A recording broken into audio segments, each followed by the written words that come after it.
Bonjour, nous sommes le jeudi 11 avril 2024 et nous allons parler de déficit public. Comme vous le savez, le déficit public a été officialisé, il est à 5,5 au lieu de 4,9. Bien joué Bruno, bien joué.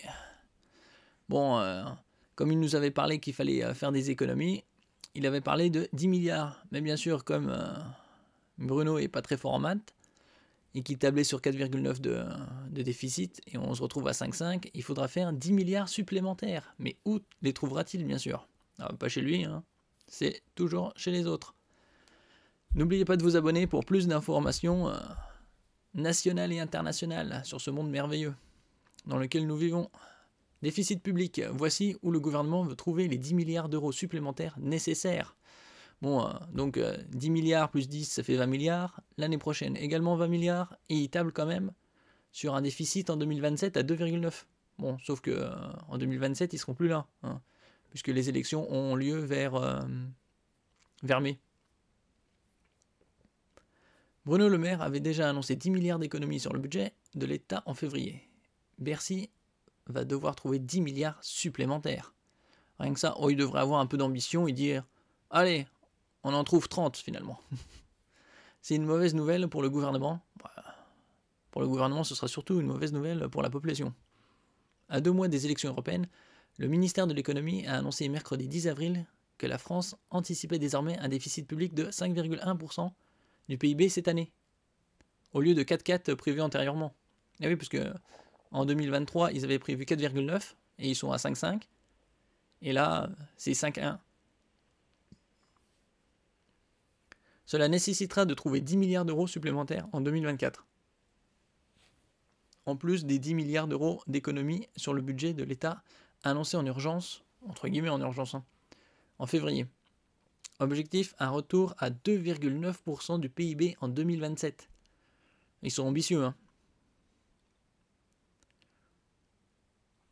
Le chiffre élevé du déficit public prévu cette année est la conséquence du fort dérapage enregistré en 2023, où il a atteint 5,5% du PIB au lieu de 4,9% en raison de recettes bien plus faibles qu'espérées. Bon, c'est l'excuse qu'ils disent, hein, c'est surtout qu'ils ne savent pas calculer. Hein. A rappelé Bercy lors de la présentation du nouveau programme de stabilité de la France.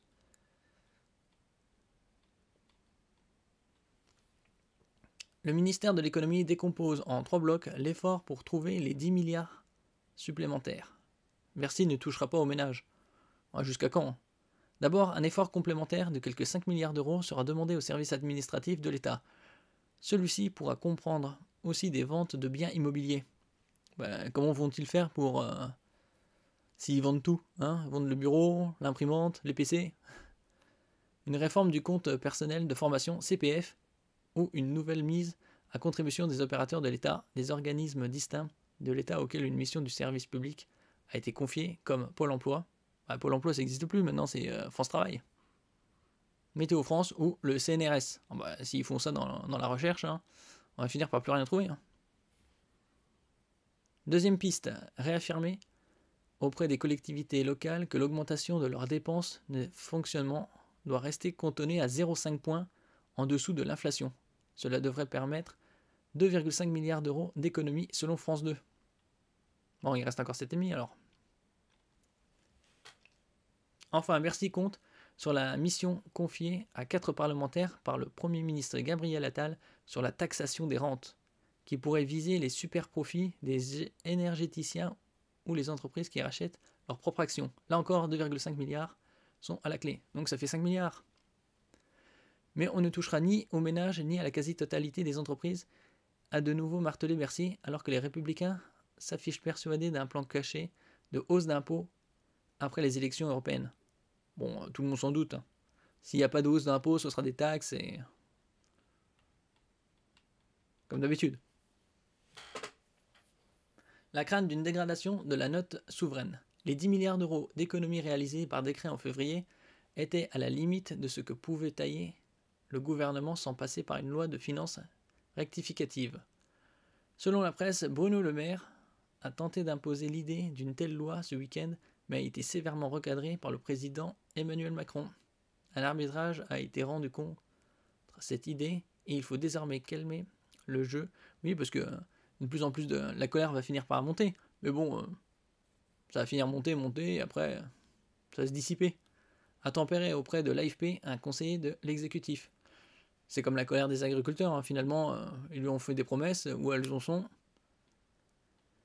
Selon Bercy, désormais, la partie des 10 nouveaux milliards qui devraient passer par la loi sera traitée dans des textes financiers de fin d'année, et en toute transparence vis-à-vis du Parlement. La nouvelle trajectoire de retour du déficit sous les 3% du PIB en 2027 exigée par Bruxelles prévoit désormais 4,1% en 2025, puis 3,6% en 2026, avant 2,9% en 2027. Donc déjà en 2024, ils avaient tablé pour combien? À 4,9. Non, ça c'était 4,9 l'année dernière.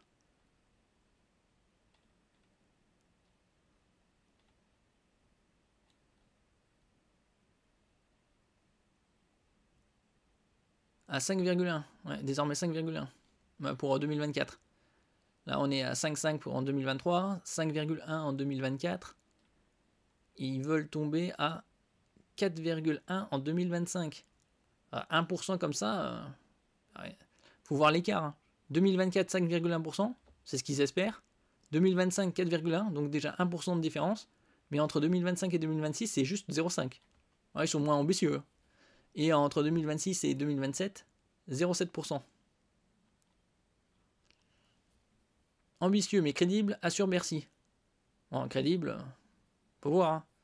Au vu de signes de reprise, le ministère espère aussi un retour de la croissance qui devrait atteindre, après 1% en 2024, ça aussi il avait tablé sur 1,4%, tout le monde lui avait dit c'est du n'importe quoi, ça atteindra même pas 1%. Même 1% c'est déjà fantaisiste. La plupart des économistes tablent sur 0,7, 0,8, voire même 0,5. Donc on verra. Là on est au mois d'avril, il reste pas mal de mois avant la fin de l'année. 1,4% en 2025, 1,7% en 2026 et 1,8% en 2027. C'est vraiment des petites croissances de merde. Hein.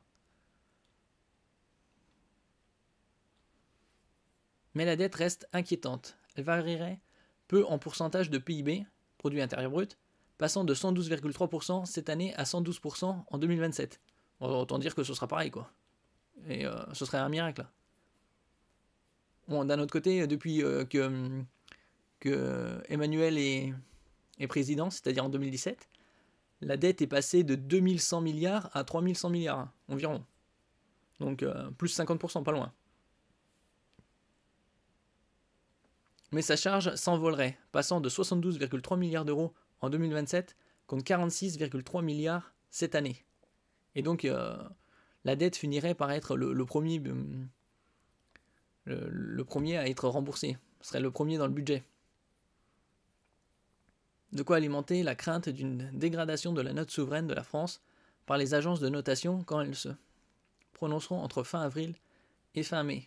Oui, ce sera Moody's et Fitch ou Standard & Poor's. Ouais. Courant avril et fin mai. On verra. Il y aura probablement une dégradation parce que la France a évité déjà à 2 reprises une dégradation. Et là, avec l'annonce du déficit de 5,5 en 2023 au lieu de 4,9, c'est plus qu'un dérapage. Après, s'il leur graisse les pattes, peut-être ça passera, mais... Le programme de stabilité sera présenté au Conseil des ministres le 17 avril, c'est-à-dire dans 6 jours, débattu au Parlement puis transmis à Bruxelles. Bercy reconnaît que la France n'est pas dans tous les clous européens, comme d'autres pays. Ouais, sauf que les autres pays européens, ils ont fait des efforts et ils sont, même s'ils ne sont pas sous 3%, ils sont sur la voie. Et mise désormais sur les flexibilités récemment introduites dans le pacte de croissance européen pour échapper aux sanctions. On verra.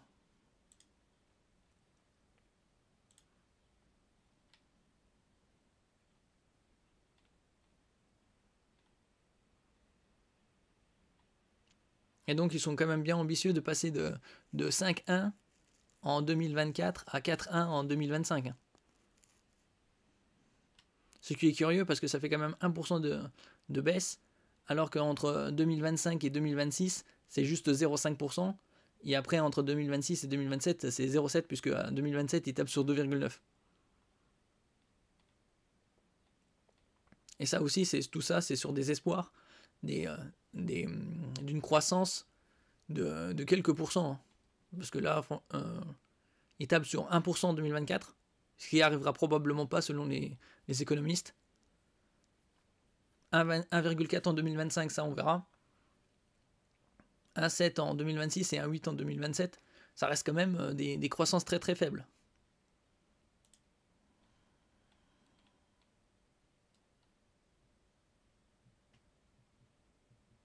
Alors, le gouvernement devra aussi réaliser dans les prochaines années de nouvelles économies plus drastiques. Bon, ils vont arrêter de rembourser les médicaments. Pour 2025, il a déjà annoncé 20 milliards de coupes budgétaires sur l'ensemble des 3 postes. État, Sécu, collectivité. Alors, il pourrait aller même aller plus loin. Qu'est-ce que je pourrais proposer personnellement? Moi, je dirais que le mois d'août, voilà, ce sera un mois qui sera chômé. Hein. Tous les fonctionnaires, il y en a entre 5 et 6 millions, ben on ne les paye pas. Donc, voilà. Un mois de chômage. Comme ça, ça fait des économies, c'est pas le but, non? Un génie, ce gars-là. Merci pour votre écoute. N'oubliez pas de mettre un j'aime, un commentaire et de partager. À la prochaine fois.